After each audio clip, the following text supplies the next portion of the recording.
Mike, check 1212. It's the Y2K Collector, and I've got some groundbreaking news for you this evening. I hope you're ready for it, but here it goes.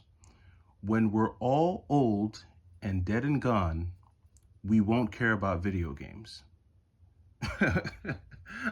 I'm being sarcastic.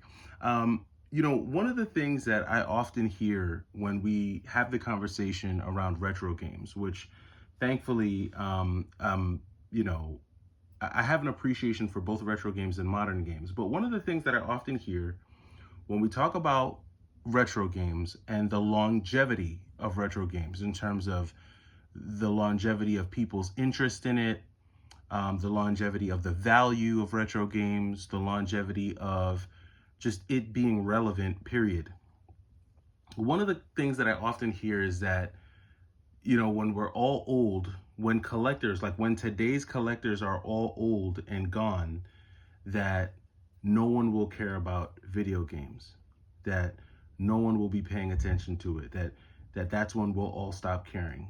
Well, that's not groundbreaking news, because I think when we're all dead and gone, there'll be a lot of things that people won't care about because they'll be dead and gone. They won't be here to appreciate them. But it doesn't mean that there won't be a generation that comes after the current generation that continues to appreciate the art form that is retro video games. It is something to be remembered. A lot of the games that we play today find their origin story back to ideas that were spawned in the 80s and in the 90s. So to say that like the only thing keeping retro games alive are the people that are currently alive and enjoying it is to me, it's really just out of touch. You got to be out of touch to really think that, because there are so many hobbies, there are so many things that we enjoy today that were popular back in the day, back in the 90s, back in the 80s, the 70s, the 60s. Life is cyclical. Pop culture is cyclical. There was a time where you would have thought that record players would be completely dead and gone, that no one would care about albums. But guess what? People still buy albums to this day. In fact, people spend a lot of money on buying high quality turntables to play and listen to records. Why? It's not because they can't listen to the same songs on iTunes or on Spotify or Apple Music, whatever you want to call it. It's not because they can't download it onto their phone or whatever the case may be. It's because there is a certain quality of sound that comes from listening to an actual record through a turntable. There's a nostalgic feeling that you get from listening to albums. And if you're a person who listens to albums, you'll understand what I'm saying. Or for all the folks that follow the channel that are into music, you grew up in the era of cassette tapes and then CD players and then MP3s, and then now we download everything and we stream everything.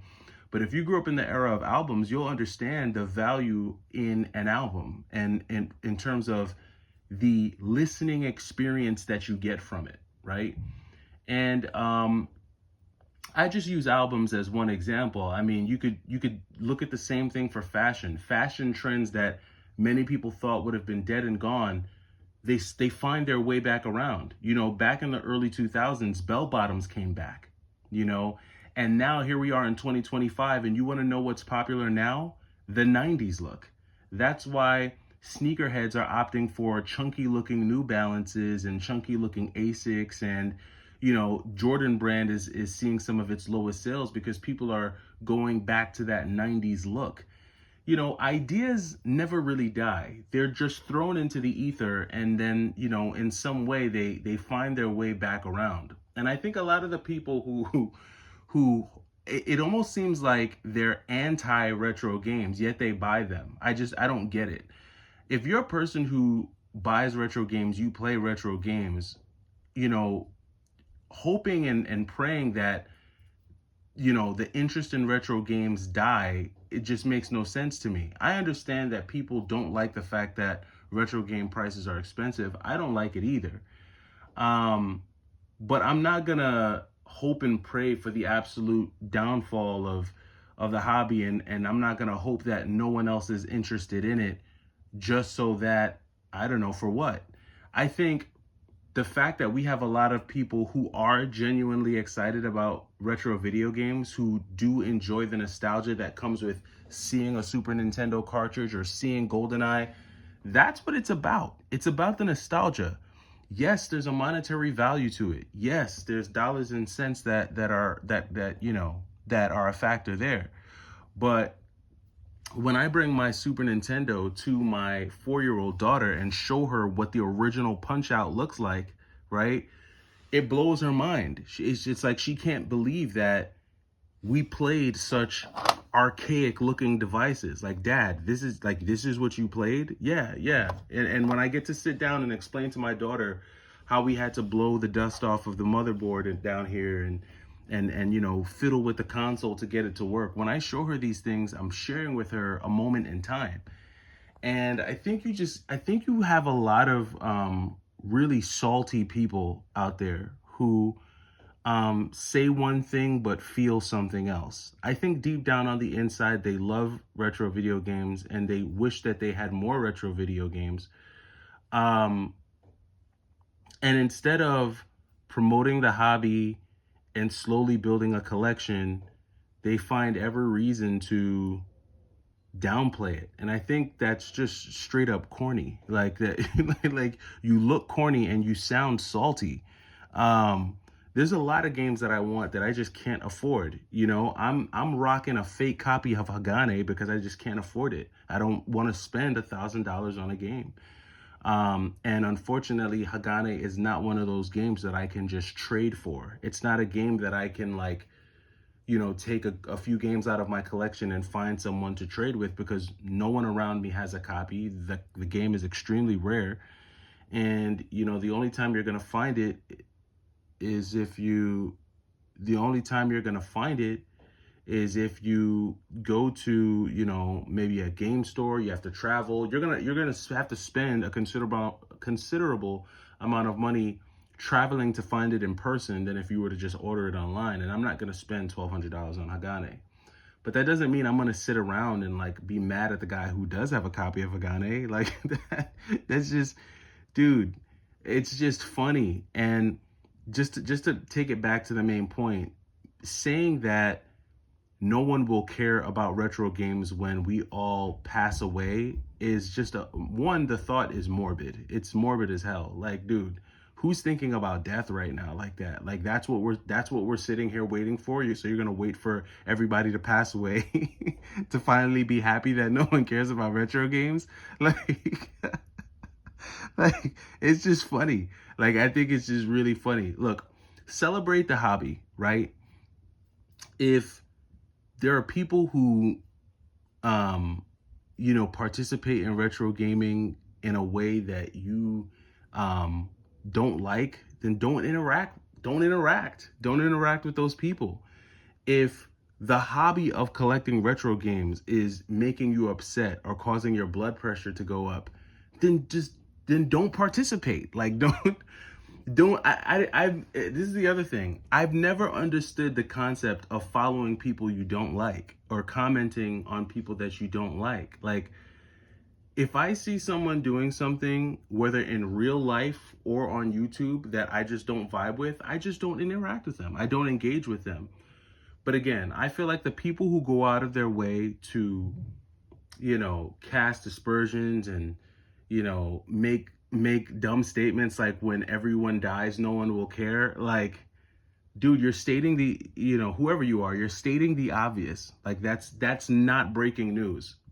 Guess what? When we're dead, you're right, we won't care because we'll be dead. Like, we'll be gone. Like, but that does not mean that there won't be someone in our lives, like our children, like our friends' children, like people we know, who won't then turn around and find interest in these games, in these consoles. And it doesn't mean that there won't be people who will want to go back and see what these things were about. So I think it's just funny. I see these comments like, not just on my channel, but on like a lot of YouTube channels, or on a lot of just videos where people are talking about retro games, where collectors share their retro video games and things like that. You'll always see those folks who jump in there, and what it winds up making you look like is it winds up making you look like a salty individual. Like, I'm about to just start. I hope they come up with like I heard there's a new AI feature that Apple brought about that allows you to create your own emoji.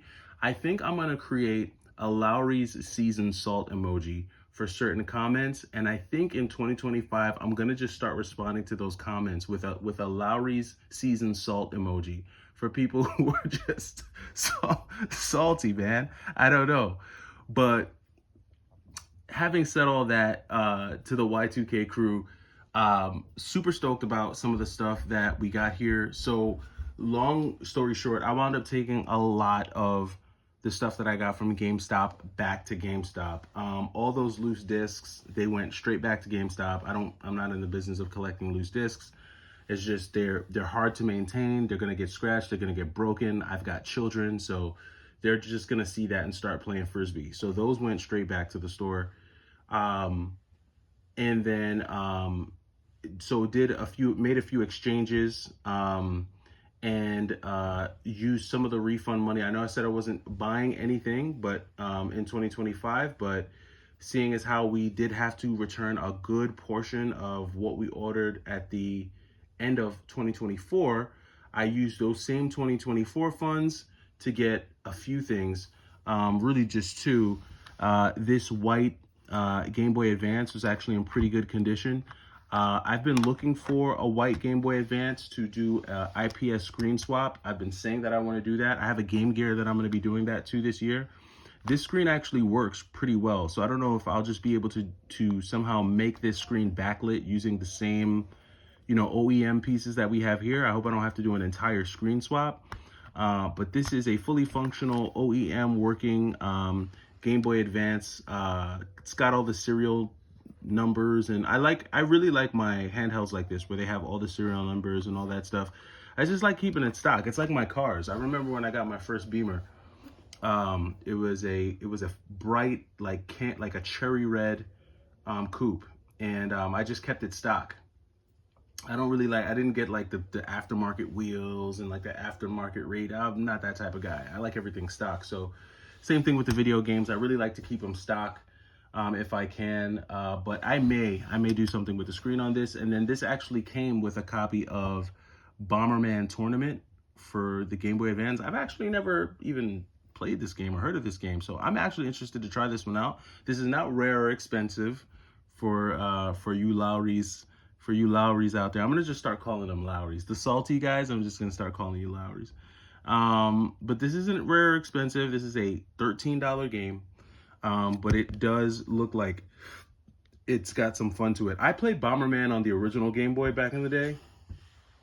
When I used to play Game Boy like heavy, I played like a lot of original Bomberman, and that was fun. There were a lot of original Game Boy games that I played, but back in that time, when all I had was the Game Boy, I was like 9, 10 years old. All I had was the original Game Boy. I didn't have anything else to play. I was just happy that I didn't have to deal with those Tiger Electronics anymore. Like, raise your hand if your parents bought you Tiger Electronics because they were either too cheap or too broke to buy you real video games. Me, right over here. I'm raising my hand. You can't see it. But my parents bought me a ton of Tiger Electronics. I hated it. So when I finally got a Game Boy, I played those games like they were thinking, the best thing since sliced bread. I played the fire out of those Game Boy games. And Bomberman was one game that I played. I'm pretty sure I beat it. It's been so many years now. We're talking decades ago. So it's cool to actually see this here.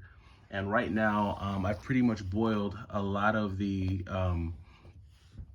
2025 stuff down to this. So here are the 2025, what's come in for 2025 so far. I mean, a lot of this was ordered with the exception of these two that I exchanged for, but this was all ordered in 2024, but it's finally coming in now. And these are some of the first arrivals for the year. I do have some games to sell, so I'm building up like a good war chest of games that I'm going to be selling, either to GameStop or I'm going to be taking them into like a local retro game store to get rid of them. I do have some games that I picked up as part of um, a massive haul. Like I told you guys, towards like at the very end of last year, it was like the Christmas, not Christmas, New Year's Eve. I got a call. It was either New Year's Eve. Was it New Year's Eve or yeah? I think it was New Year's Eve. I got a call from a one of my guys that I know. He had a guy who had a bunch of games, and I picked up like the first half of that bundle. I wound up selling a good portion of those games, so I've gotten rid of a lot of those games that came in that bundle. But I do have another batch of those games to go back and pick up. Just a quick reminder to the channel, in that bundle included Battle Arena Toshinden 2, Persona 3 Sealed, Wild Arms 3, Suikoden Tactics, Grand Theft Auto San Andreas. What else was in that batch? Also, Sly 2 Band of Thieves. I think Metal Gear Solid Sons of Liberty. Stranglehold Sealed for the Xbox 360. A couple of Guitar Hero games. Spider-Man Friend or Foe. Lost Odyssey. Just a lot of games. And the bundle was $160. So I got to go back and pick up the other half of that bundle. But I've already taken a lot of those games out. Like, these are the ones that are probably going to stay in the collection, because it was a lot of RPGs. I'm not a huge RPG guy, but I'll probably wind up keeping those. Oh, also it included Battle Arena Toshinden 1 on the PlayStation 1. Everything was complete and in pretty good condition. So I just got to pick up the rest of that bundle. But I've already used like a good chunk of those games. It was probably like 30 games maybe. I've already used a bunch of them to trade, make some pretty sweet trades towards the end of the year. I actually used a good chunk of those games to trade for the copy of Silent Hill Origins that I picked up. So pretty much I wound up using, where's it at? Let me see here. So if I can get to it, let's see. So, sorry. But yeah, so I pretty much used a lot of those games to trade for this copy of Silent Hill Origins. So, and that's how I get a lot of these games, like a lot of my heavy hitters in my collection. A lot of the heavy hitters in my collection were mostly trades. They were all trades.